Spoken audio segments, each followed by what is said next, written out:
Right, so today I'm going to be showing you puffed chevron stitch. So you need multiples of 8 plus 1 for your turning chain. So I've gone for 24 plus 1, 25. Right, so the first thing to do is to single crochet into the second chain from hook. So that's American term, single crochet. And then single crochet in the next 3 chain.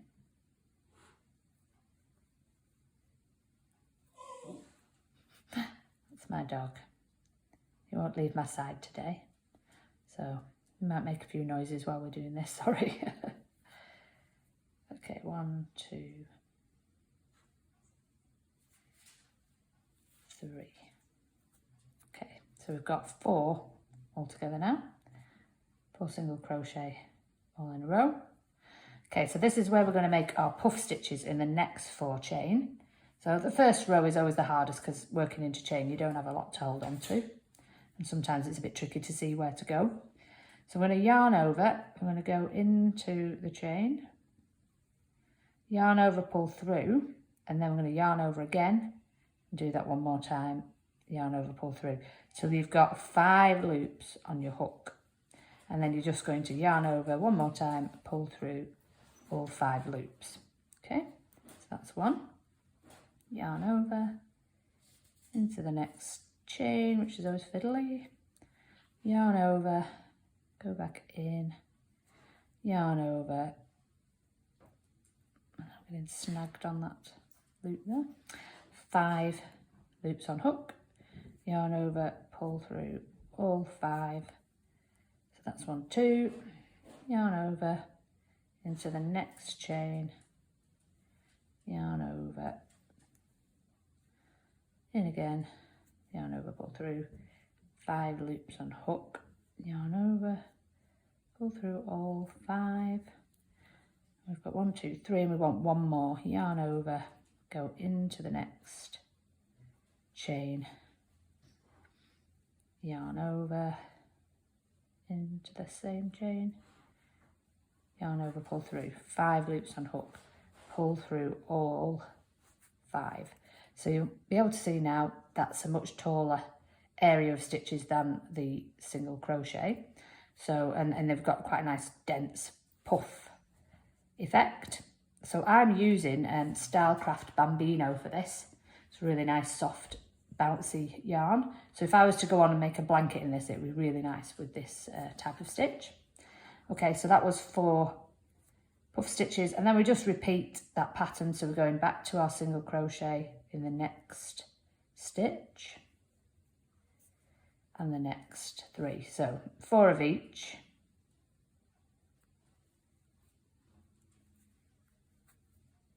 And so on and so forth. So I'm going to finish this row and come back to you, show you what to do for the next row where we're going to change colour, because this stitch always looks much nicer if you use a few different colours. Okay, so there we go. I'll just finish that off now. Okay, so when you come to the end, you should have finished on a puff stitch. So then now's the time to join in the new yarn if you're going to do it different colours. I haven't really thought these colours through, I'm just using my yarn stash up. So it might not look great, but it'll give you the idea. Okay, so I'm just going to bring through that last loop. Oops. I'm going to bring in a grey. So I'm going to tie that off onto the end of my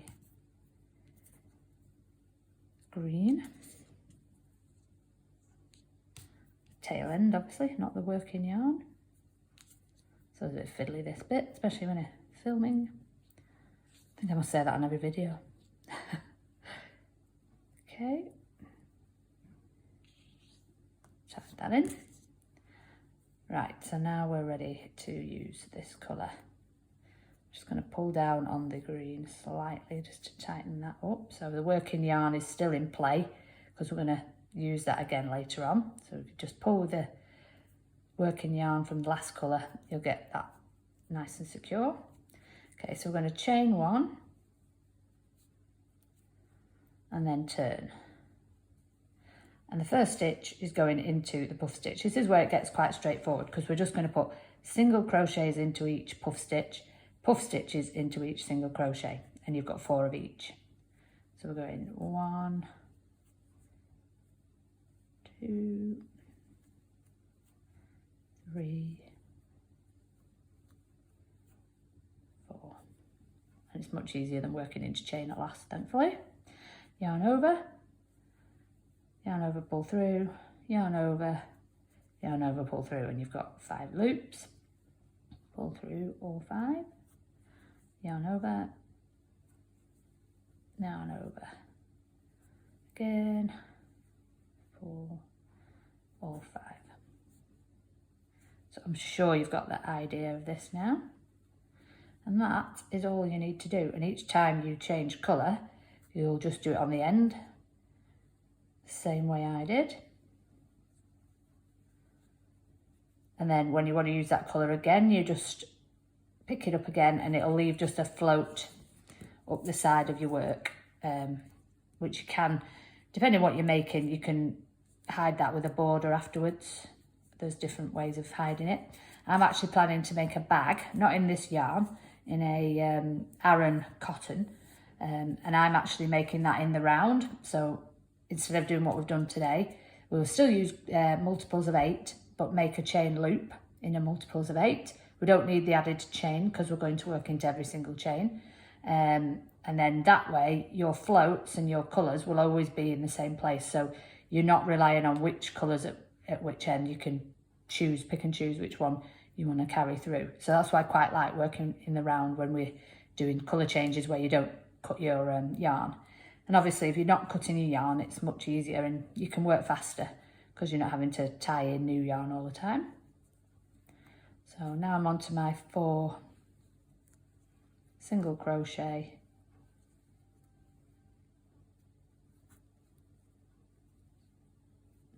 and then back to my puff stitches. And because now you can see that the puff stitches are now sitting directly above the single crochet from the previous row, that's what keeps your rows neat, and you'll get these nice blocks of colour where the puff stitches are, and the single crochets kind of hide away a little bit. So the end result is that you look like you've done colour work again, some sort of design or pattern, when actually you're just working in rows of the same colour using different height stitches or different density stitches. Okay, so that was number 3.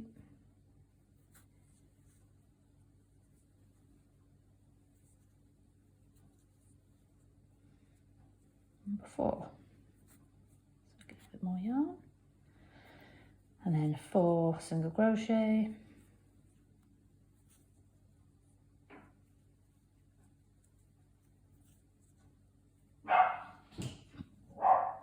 He's outside now.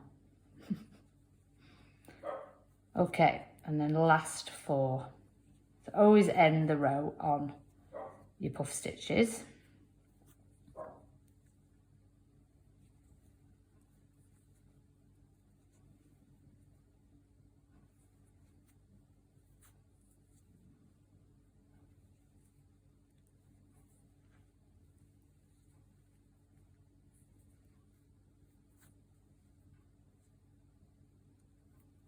Last one can be a little bit deceptive, last single crochet, but as long as you've got the 2 strands, it's very splitty yarn actually. This is lovely yarn, but does tend to split a little, but now I've got in the right place now.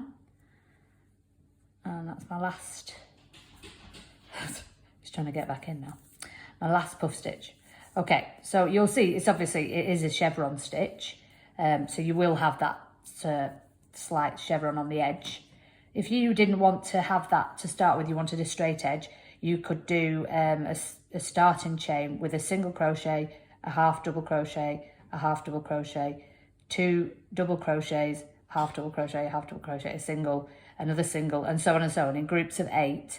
And that would give you that curve and you would have your straight line of the chain. So I've done that on my bag pattern. I am planning to share that pattern. So once that's ready, you can get an idea of what I mean about starting that off. If you're making a scarf or something, you might like the zigzag edge, in which case you wouldn't need to do anything, just keep it the same. So I'll do a few more rows in different colours, and then you get an idea of what the finished look is. Okay, so this is what it's looking like after a few more rows. So I've done 4 different colours, and you can see the effect. Obviously you get these little blocks of colour where the puff stitches are, which looks nice. Could even see this being quite a nice scarf. So yeah, have a go, see how you get on.